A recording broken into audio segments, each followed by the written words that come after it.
Zimbabwe football kicks off your sports report today. Kim, Zimbabwe's national football team, nicknamed the Warriors, is hoping to bounce back from a disappointing World Cup qualifying campaign at the COSAFA Cup in neighboring Zambia. Zimbabwe will meet Malawi Saturday in a quarterfinal match in Lusaka. But things are not exactly calm in the Warriors camp. The contract of the team's German coach, Dieter Pagels, expires in 3 weeks. And the Zimbabwe Football Association is searching for a new coach, as we hear now from reporter Michael Carriati in Harare. Former Mamelodi Sundowns and Ajax Cape Town assistant coach Ian Gorowa has emerged as the favorite to take over from Pagels when his term runs out end of July. Gorowa is in Harare and now talks with ZIFA president Cuthbert Dube to see whether Dibango is interested in the post. Although ZIFA Chief Executive Officer Jonathan Mashingaidze could not be reached to shed light on this development, highly placed sources say the former Dynamos and Black Rhino striker flew into the country for the crucial meeting at ZIFA's expense. This also follows revelations that ZIFA have not offered Pagels a contract extension. The coach will be going back to Germany when his term comes to an end. I didn't get an offer from Zimbabwe. That means then I will extend my contract in Germany. Although Pagels is in Zimbabwe on a government-to-government agreement until February next year, he says there is no program for him between now and then which would force him to leave for his homeland. To this time, there's nothing possible to stay here. I have to go back to Germany for the next 6 months. Pagels was appointed as caretaker coach for the Warriors, and his attachment ends at the end of the month, from where Gorowa is expected to take over should the two parties agree terms. Gorowa has been a favorite for the current ZIFA board and at one time was appointed one of the assistant coaches to Norman Mapeza. At that time, he was given a special role to monitor foreign-based players but did not take up the post due to his other engagements in South Africa. ZIFA cannot rehire crowd favorites Norman Mapeza and Sunday Chidzambwa, as the two have dragged the association to court over non-payment of salaries during the time they were employed by the association. Reporting in Harare, this is Michael Carriati.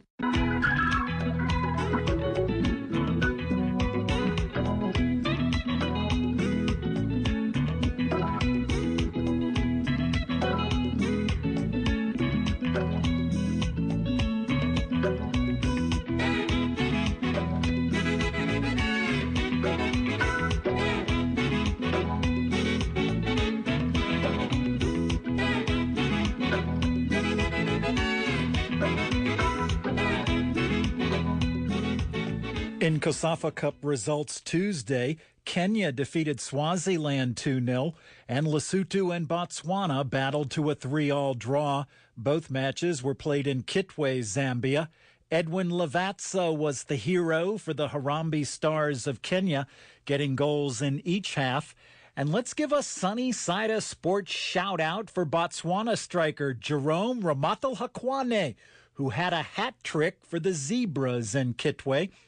Taking a look at the Group B standings, the Kenyans now look in good position to advance to a quarterfinal Sunday against Angola.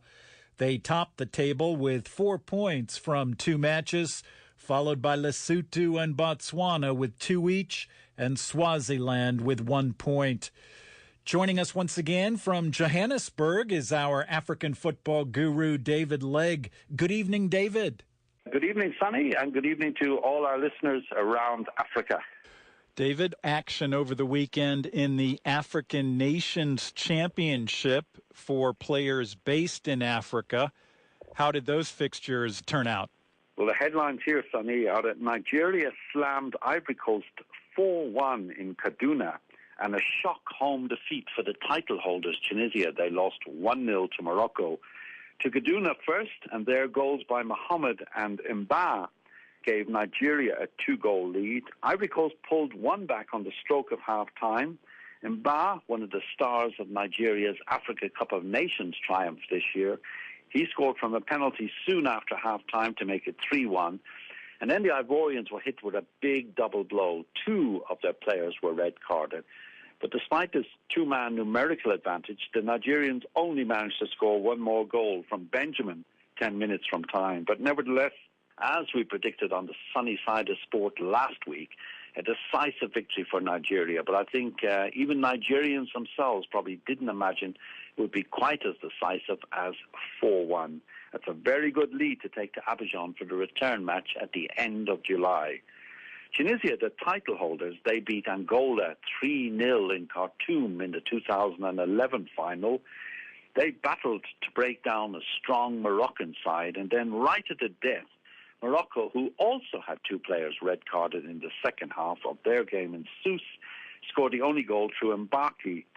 Now, the second leg of that match is coming up this weekend in Tangier, and you've got to fancy the Moroccans, given the fact that a draw at home will suffice to take them through to the finals next January and February in South Africa. In other matches, in Bamako, Mali came from behind to beat Guinea by 3-1. In Ouagadougou, a really close fight between Burkina Faso and Niger, Burkina Faso winning 1-0, Kabore scoring the only goal 6 minutes from time.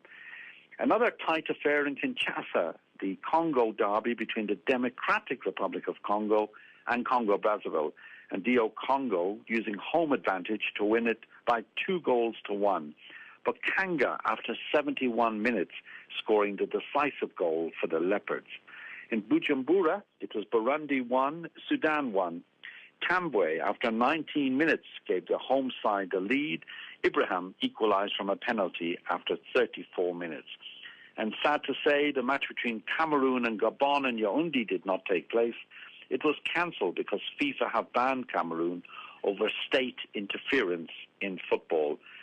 Some of those second leg matches will be played this coming weekend and the others over the weekend of July 26 and 28. And just a reminder to all our listeners that Libya and Ghana are already through to the finals. They received walkovers after Algeria and Benin withdrew. So Libya and Ghana definitely through to the finals, as of course our hosts South Africa. They are automatic participants. David, I know you have some transfer news for us involving top African players. Why don't you fill us in? Yes, Sonny. Ivorians in particular, Wilfred Bonnet, who's currently based at Vitesse Arnhem in the Netherlands. He is likely to join Swansea, the English Premier League club, in a £13 million deal, a really significant one that for Bonnet, a striker who has recently been breaking into the Elephants' starting lineup and scoring some goals. Another Ivorian, and this time he's definitely on the move, is Aruna Kone. He always stands out when you watch Wigan Athletic because he has that bleached blonde hair, rather striking figure. He has signed a 3-year deal with Everton.